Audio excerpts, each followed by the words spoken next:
Hello. So let me just tell you right out of the gate, I am not one who's very comfortable in front of cameras. I'm not really comfortable in front of people, but I'm excited to share some stuff. So I'm gonna throw myself out there and just be raw and real. I'm on my porch, so if you hear cars or trains or animals, it's just a raw, real video on my porch. So, what I wanted to share about is covenant.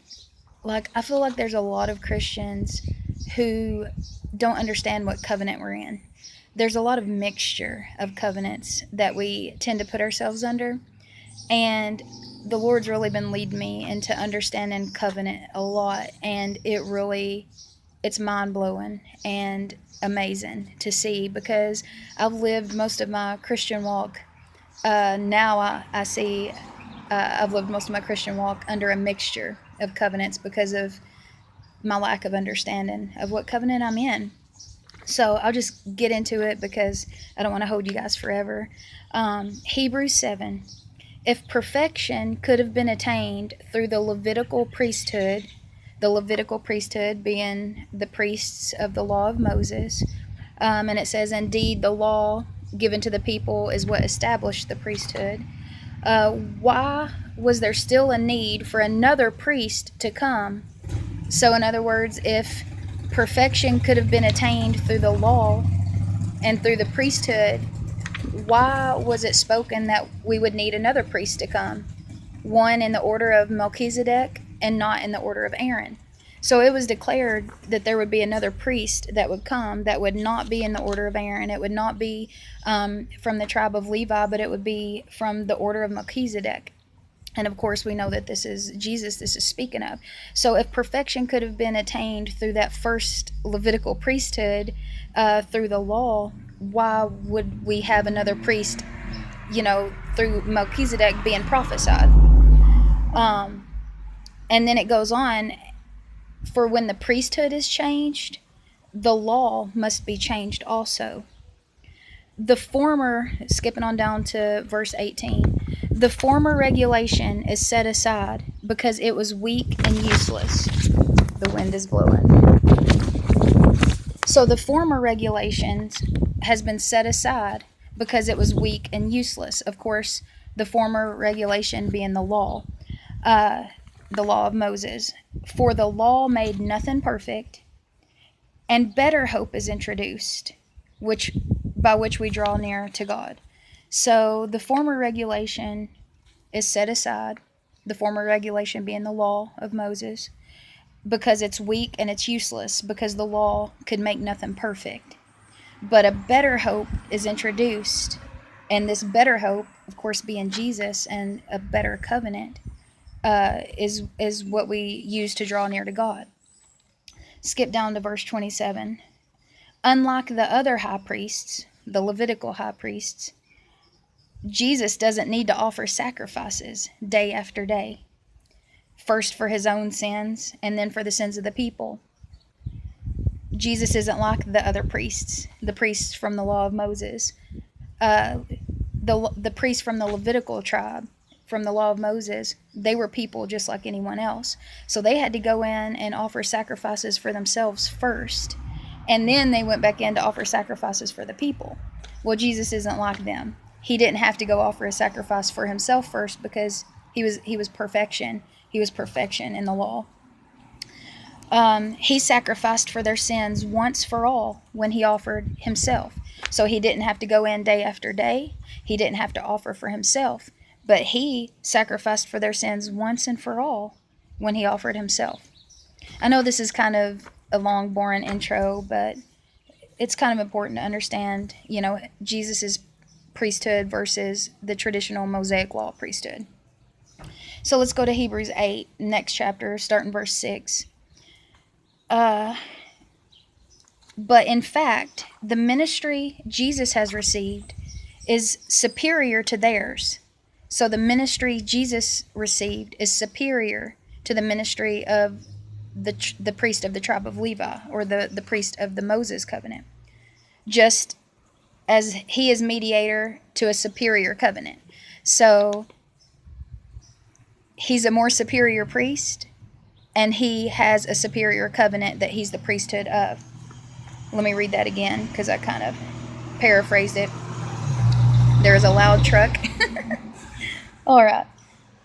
Hebrews 8, verse 6. But in fact, the ministry Jesus has received is as superior to theirs as the covenant of which he is mediator is superior to the old one, since the new covenant is established on better promises. So the new covenant that Jesus is a representative of and mediator of, it's established on better promises than the Moses covenant. Okay? His ministry is superior and his covenant is superior. His new covenant, the new covenant, is established on better promises. Verse 7. For if there had been nothing wrong with that first covenant, no place would have been sought for another. But God found fault with the people. So it wasn't that anything was wrong with the law itself, but God found fault with the people. Again, verse 7, if there had been nothing wrong with that first covenant, no place would have been sought for another. So there was an issue, there was fault with the first covenant, and it was the people. The people. God found fault with the people and said, the days are coming, declares the Lord, when I will make a new covenant with the people of Israel and with the people of Judah. It will not be like the covenant I made with their ancestors when I took them by the hand to lead them out of Egypt. And I have to throw this in right here. We as in Gentiles, we never had a covenant with God to start with. Like, his first covenant, the Mosaic covenant, was with the nation of Israel. Like, I guess I look back and I'm like, I don't understand how we assume that we were even in that first covenant, because it was to the nation of Israel, not to us. So anyhow, unless you're a Jew, unless you're of the nation of Israel, you weren't even in the first covenant. Anyway, you weren't under the Moses covenant. Yet, for some reason, we put ourselves under it. It's mind-blowing to me. But anyhow, the days are coming, declares the Lord, when I will make a new covenant with the people of Israel and with the people of Judah. It will not be like the covenant I made with their ancestors when I took them by the hand to lead them out of Egypt, because they did not remain faithful to my covenant, and I turned away from them, declares the Lord. This is the covenant I will establish with the people of Israel. Let me flip my page here. So this is the covenant I will establish with the people of Israel after that time, declares the Lord. Oh, this is good. I will put my laws in their minds and write them on their hearts. Now we know the first covenant was written in stone, but he says this new covenant, I will put my law in their minds and write them on their hearts. I will be their God, and they will be my people. Now, originally, this is what God wanted anyway, but they didn't really want a personal covenant with him. You know, they was like, just tell us what to do and we'll do it. Don't let God talk to us anymore, Moses. They were scared of him, and they didn't want to be face to face. You know, they just preferred to have law. It wasn't really God's idea, you know, but he loves them. He loves them a lot. So he gave them that covenant, but the new covenant's even better, where he says, the reason I was saying that is where it said, I will be their God and they will be my people. Him describing the new covenant, that's been his desire the whole time. Let's see. No longer will they teach their neighbor or say to one another, know the Lord, because they will all know me, from the least of them to the greatest, for I will forgive their wickedness and will remember their sins no more. So that's a description of the new covenant. By calling this covenant new, he has made the first one obsolete and outdated. Oh wait, let's see. By calling this covenant new, he has made the first one obsolete, and what is obsolete and outdated will soon disappear. Now, I have to throw this in here, and I know people are going to disagree with this. Some people will. But, so it says, by calling this covenant new, he made the first one obsolete. There aren't two covenants. He's only obligated to one or the other. And by calling this covenant new, that means he made the first one obsolete. And what is obsolete will soon, obsolete and outdated will soon disappear. Now, in the year 70 AD, the first covenant was made obsolete, because just as Jesus said, that temple and the whole temple system was completely destroyed. 40 years after Jesus declared, when he was like, not one stone will be left on the other, not one stone of this temple. And he was declaring a destruction of that temple system and that the age of that Mosaic law. And 40 years later, just like he said, that temple system, that it was made obsolete. It was passed away. It disappeared. Not only was the temple completely destroyed, but all of the genealogical records were destroyed. So no one could ever prove themselves to be a Levi again, to try to be a priest of the old covenant. So what was obsolete and outdated, it will soon disappear, as it says here. It did in the year 70, just like he said it would. And if you read Roman history and Jewish history, it's so detailed and ridiculous how accurate the destruction was in the year 70. And Jesus is an amazing prophet. He's an amazing prophet. And everything happened, just like he said, within a generation. It happened 40 years later, which is the time of a generation. So, by calling this covenant new, he has made the first one obsolete, and what is obsolete and outdated will soon disappear. And this was written, not long before it did disappear. So that's why it looks like it's in the future, but it's not, because it happened soon after this was written. Okay, so let's go to Hebrews 9, verse 15. For this reason, Christ is the mediator of a new covenant, that those who are called may receive the promised eternal inheritance, now that he has died as a ransom to set them free from the sins committed under the first covenant. So Jesus died to set everyone under that first covenant, under the covenant of Moses. He died as a ransom to set everyone free from that first covenant.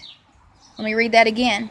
For this reason, Christ is the mediator of a new covenant, not the old covenant meshed into a new one. The first one has been made obsolete and disappeared. Christ is the mediator of a new covenant, that those who are called may receive the promised eternal inheritance, now that he has died as a ransom to set them free from the sins committed under the first covenant. In the case of a will, it is necessary to prove the death of one who made it, because a will is in force only when somebody has died. It never takes effect while the one who made it is living.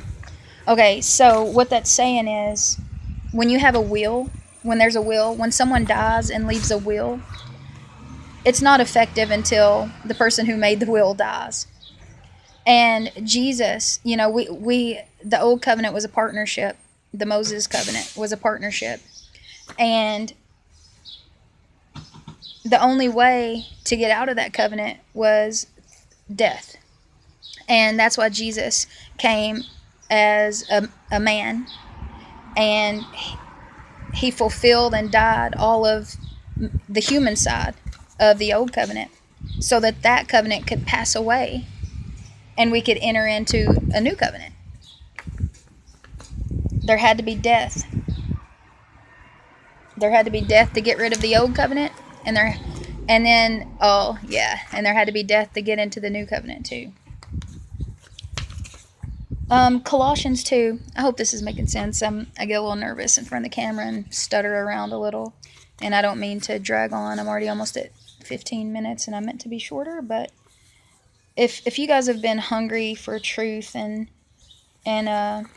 and more like I have, then you won't mind it taking a little bit of time. So this is where it gets real good, real good. This is where we'll see that the old covenant was done away with. Okay. Colossians 2, starting verse 13. And you, me, being dead in your trespasses, and in the uncircumcision of your flesh. Trespasses against what? Says they were dead in their trespasses. Trespasses against the law. Okay. You being dead in your trespasses and the uncircumcision of your flesh, he is made alive together with him, having forgiven you of all your trespasses, or all of the things you didn't keep concerning the law. Having wiped out the handwriting of requirements that was against us, which was contrary to us. Do you catch that? We were dead, or Israel was dead in their trespasses because they couldn't keep all the law. They were just, it was contrary to them, and they were dead because they couldn't keep it. They were dead in their trespasses against the law. But he is made alive together with him, forgiven all the trespasses that couldn't be kept. Having wiped out the handwriting of requirements that was against us, which was contrary to us. What is the handwriting of requirements that was against us? What's the handwriting of requirements that was against Israel? Is the law. He wiped out the handwriting of requirements against us. They were contrary to us. He wiped it out. He wiped out, blotted out, however you want to word it. He has taken it out of the way, having nailed it to the cross. So he took all sin on him, in him, but he also nailed to the cross the law, all of the handwriting of requirements that were against us.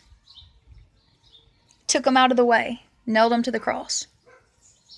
Having disarmed principalities and powers. Who uses the word principalities? You know what that means? Like, for some reason we have in our mind that means like demons or something. If you look in the Greek, principalities is the beginning or the origin or the rules. So that's basically saying he disarmed the origin of authority. He made a public spectacle of them. A public spectacle of what? Of the principalities and powers. The origin of authority. The law. He made a public spectacle, triumphing over them in the cross. That's good news. That's good news.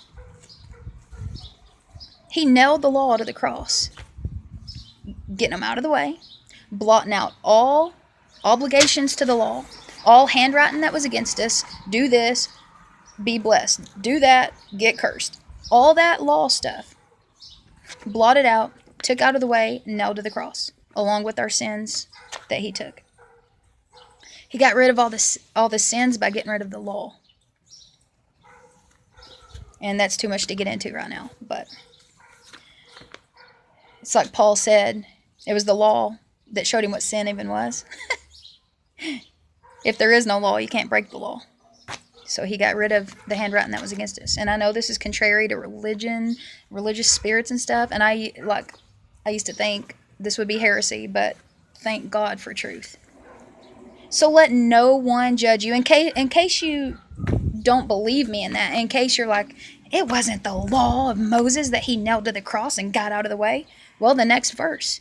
So let no one judge you in food or in drink, or regarding a festival or a new moon or Sabbaths, law, which are a shadow of things to come, but the substance is of Christ.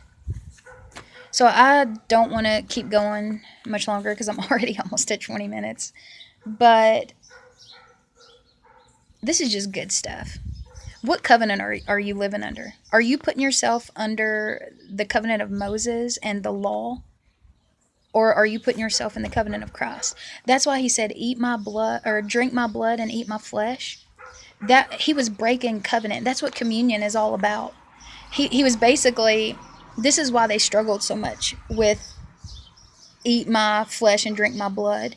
First of all, it sounded crazy if they were taking it literal. But second of all, they had a covenant.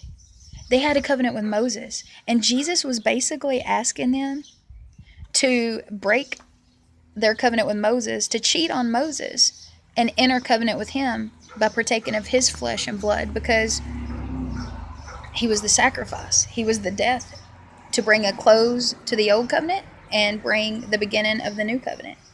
So communion is beautiful.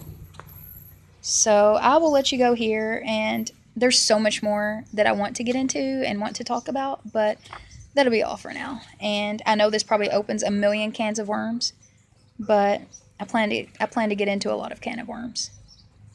See you guys. Thanks for watching, and if this has blessed you or encouraged you in any way, maybe share it. I don't know. If you want to, you don't have to, because I'm not looking for validation. I'm not looking for agreement. I'm just looking to share my heart and follow the Spirit. So God bless. Thanks for watching.